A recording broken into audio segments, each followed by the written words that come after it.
Something completely new is happening here. This is a uterine transplant, where both the removal of the uterus from the donor and the implantation take place with the help of robots.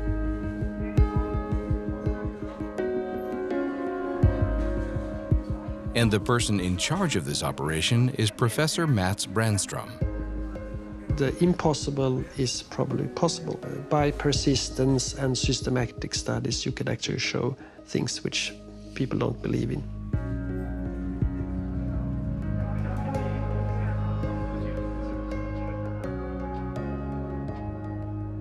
Kära dagbok. Jag och mamma ska till sjukhuset nu. Hoppas allt går bra. Nej, inte hoppas. Det måste gå bra. The year is 1994, and Lolita is going to undergo peephole surgery. She is 14 years old and having ovarian cramps. Jag kommer aldrig kunna gå med stor mage. Jag kommer aldrig känna hur barnet rör sig, aldrig känna sparkarna. Jag har ingen livmoder. På uppvaket så satt läkaren.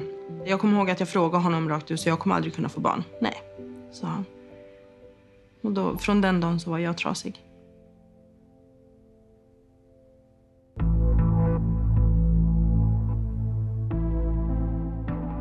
Of all women in childbearing age, approximately 1 in 500 are unable to conceive due to problems in the uterus.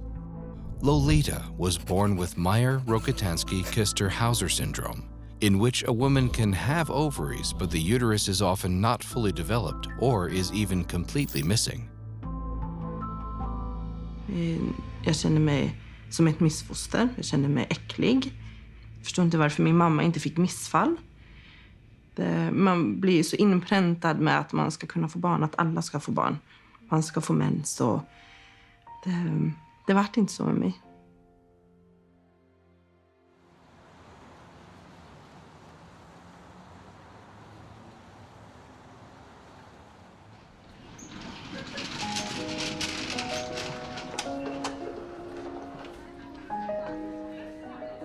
Helt overkligt, fantastiskt. Det är liksom alla känslor på en och samma gång. Det sparkas mycket där inne nu. Maria will get to meet her daughter today. The cesarean section is approaching, and it's Mats Brännström who will be performing the operation. Då kör vi. Bra. Och sen har vi, är det 10 minuter mellan, tror jag nu, och sånt, va? But let's back up a bit to the 1990s, when Mats Brännström is working in Australia. At around the same time that Lolita learns she is missing a uterus, he is asked a question that in the long run will change both Mats and Lolita's lives, but also Maria's and many other women's lives. I had a young patient, she had cervical cancer, and I had to tell her we had to remove the uterus. And she told me, is there a problem, can't you transplant the uterus? And I was very surprised. I looked at my young colleague. We said, well, that may be feasible, but we didn't really believe in the idea. Mats Brännström starts talking to colleagues about uterine transplantation and conducting research. What if this actually works? I was studying biochemical changes in the ovary at ovulation, and that was interesting research, but this didn't have any direct clinical implication, and it was a fairly safe project. So now I said, well, I should perhaps continue with my ovulation project, but I should also start a high-risk project. So in the beginning, it was only focused on animals and small rodents, and if it was possible in small animals, we would go up to larger animals, and then in the last run, the human.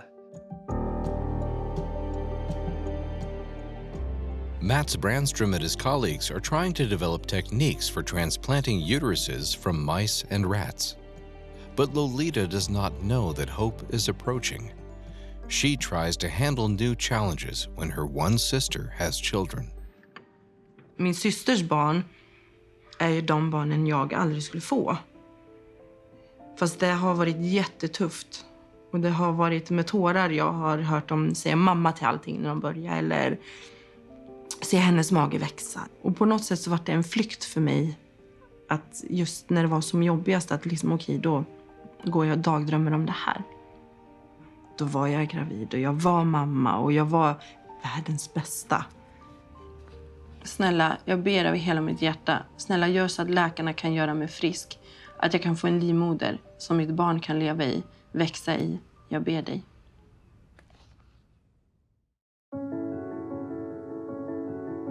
After successful attempts on mice, rats, sheep, and baboons, this made it into a newspaper in 2011, which stated that the uterine transplant researchers in Gothenburg were ready for the next step, experiments on humans.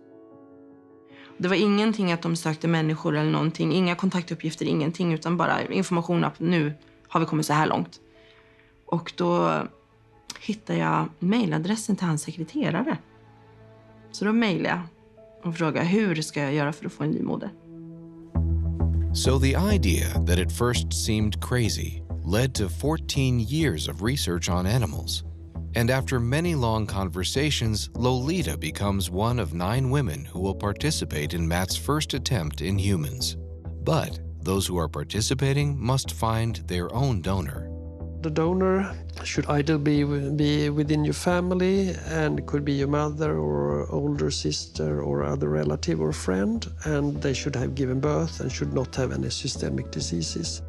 Redan när jag fick reda på beskedet då när jag var 14 så sa min syster redan då, hon är 4 år äldre, att du kan ta min livmoder. Hon vill inte ha barn då. And when Lolita asks 17 years later, her sister offers to be her donor without hesitation. At this point, she herself has 4 children. Min syster frågar bara vart och när. The night before the operation. Vi var nervösa. Min syster skulle bli jättetidig morgonen efter. Så det var svårt att somna den kvällen var det. And even for Mats Brännström himself, there was a lot at stake. Some colleagues called the experiment an insane project, which should be stopped. It takes about 10 hours to remove Lolita's sister's uterus. Firstly, it's cramped in the pelvis. Important blood vessels must be freed up, and nothing can break. The uterus is then cooled and emptied of all blood. Lolita is prepared and the uterus is inserted. Then, the blood vessels are connected and the uterus is sewn in place. And, in order that Lolita's body does not reject the new organ, she is given immunosuppressive medicine. Det var så overkligt. Det var hela tiden en skräckblandad förtjusning. Det var så många olika känslor. Men det var så häftigt att det hade funkat och det var overkligt. We had done surgery a long Saturday and the second surgery a Sunday. I had a nightmare that I would come back on Monday or Tuesday and would do a gynecological examination and see a black cervix and a necrotic uterus. Because what can happen in the beginning is that you can get thrombosis and blood clots and so on, includes the organ because of that. Och så ringde de en dag och jag hade kommit hem till Stockholm. Och så sa de, du måste komma tillbaka för att ha fått en avstötning. Och jag har aldrig knipit så hårt med benen. För jag trodde att livmodern skulle ramla ut. Och då var jag rädd. Men jag trodde att organet skulle ramla ut på tåget. It's no problem, it's very easily treatable. And you will not lose your organ because of that. And our accumulated knowledge in the world is that all rejection episodes so far we have been able to reverse those. De fixade, gjorde de. Satte lite kortisondropp. Det här är en kärna från ägget och en från spermien då. Så kommer första celldelningen där. If everything goes well, the participants' embryos are waiting at Sahlgrenska's IVF lab. Men det här med fragmentering, det ser man, då ligger de här då, eller vad är det? Här har vi en fyrcells. Och det som är Lolita and the other women participating in the study needed to undergo in vitro fertilization together with their partners before the transplant. Men de är lite snabbare så det innebär att de har gått lite längre. This is because their fallopian tubes are not connected to the new uterus, and they can therefore not become pregnant in the natural way. Before the transplant, at least 10 of their eggs must have been fertilized at the IVF clinic and grown into embryos a few days old, which are then stored in the freezer.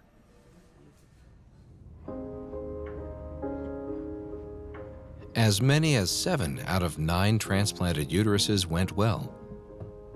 And one by one, the first embryos were implanted. Och vi satte in 5 först som inte tog. Det var till slut hemskt att kissa på den där pinnen för att det skulle bli negativt.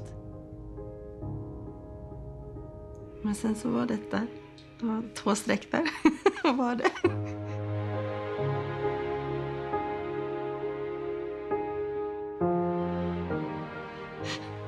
Men det var, wow. Jag har kvar stickan har jag faktiskt. Originalet. Och 2 streck. Det är första ultraljusbilden. Jag gjorde ultraljusbilder varannan vecka. Så jag har ett par stycken. Har jag.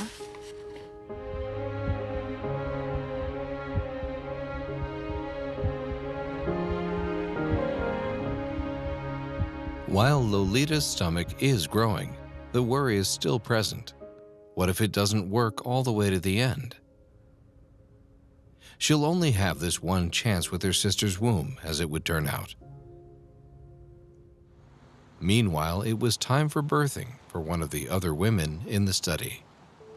So even if the first pregnancy developed very normally, was checked with ultrasound, with every possible tests, and I know it was normal, I was actually very worried about the end product coming out.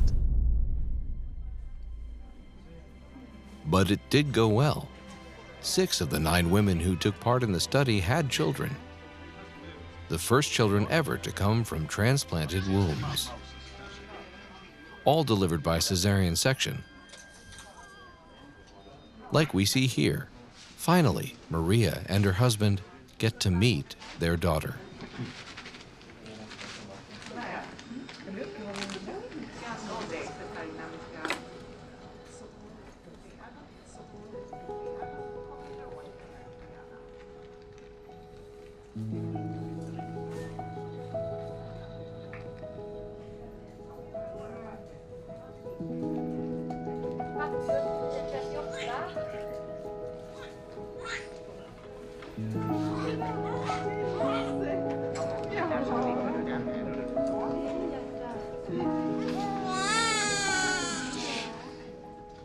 Norma is the 12th child born thanks to a uterine transplant performed by Mats Brännström and his team.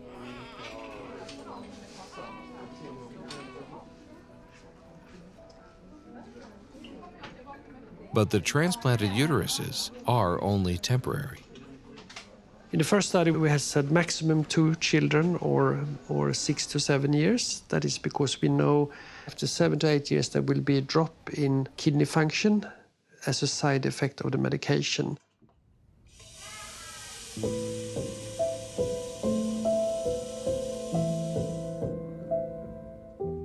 That's exactly what's going to happen to Lolita, and sooner than expected. The medicine for ensuring that the body does not reject the new uterus ends up putting too much strain on her only kidney. So she has no choice but to have surgery to remove the uterus again.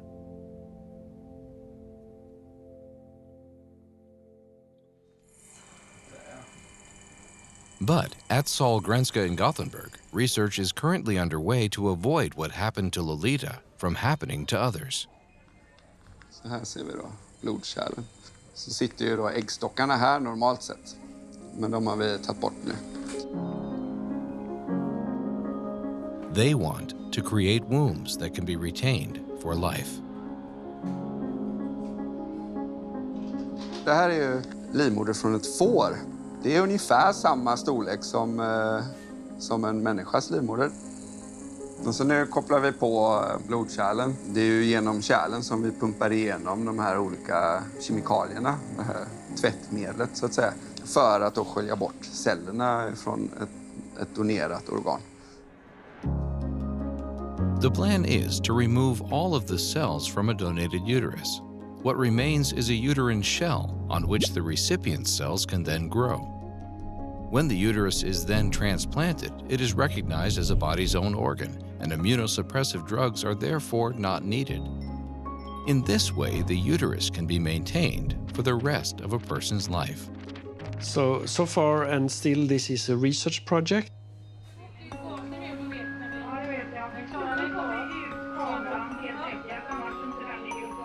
In Sweden, uterine transplants are performed for research purposes only. But in Germany and the United States, it is a clinically established treatment, based largely upon the research of Mats Brännström and his team.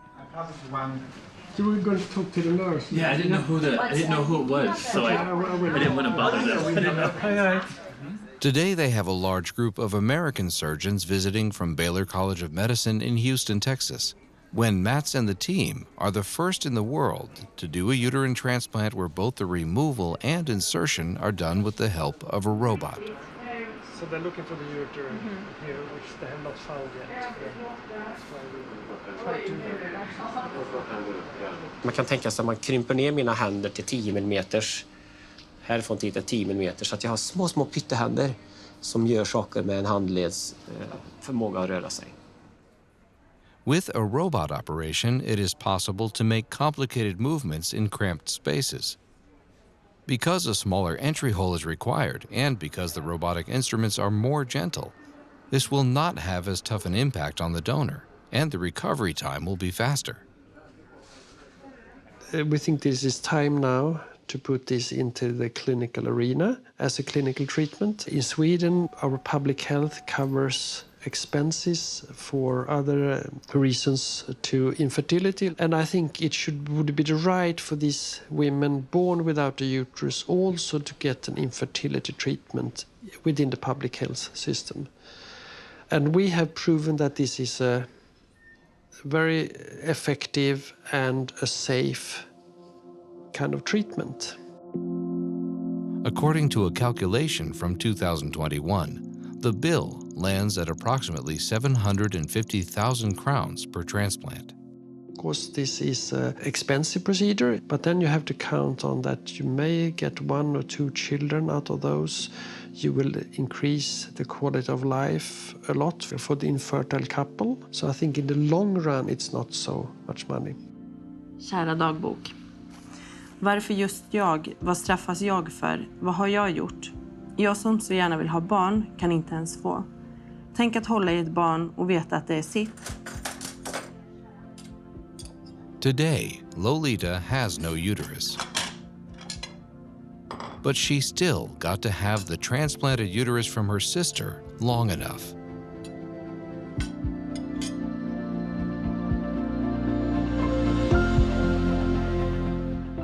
Så overkligt. Han var min. Han... bruna ögon och näsan och... jag hade lyckats.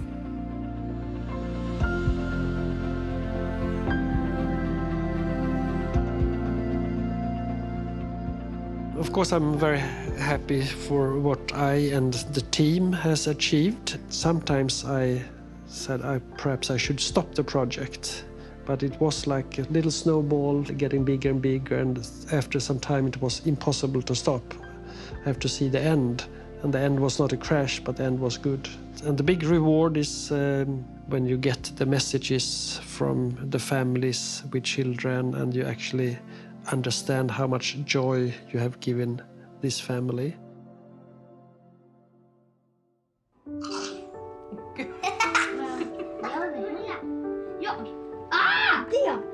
Det var det. Moa 64 pengar. Ja, det här är barn. Jag tror det var ett körsbär. Idag har vi en 6-åring som är väldigt varmhjärtad, envis till 1000, väldigt omtänksam, kunskapstörstande. Och så kan kuckorna äta chili. Vad händer då? När sprutar barnet eld från munnen. Oj, oj, oj. Jag var trasig i väldigt många år. Men idag lever jag. Hel. Och han driver mig till vansinne också, men han är min.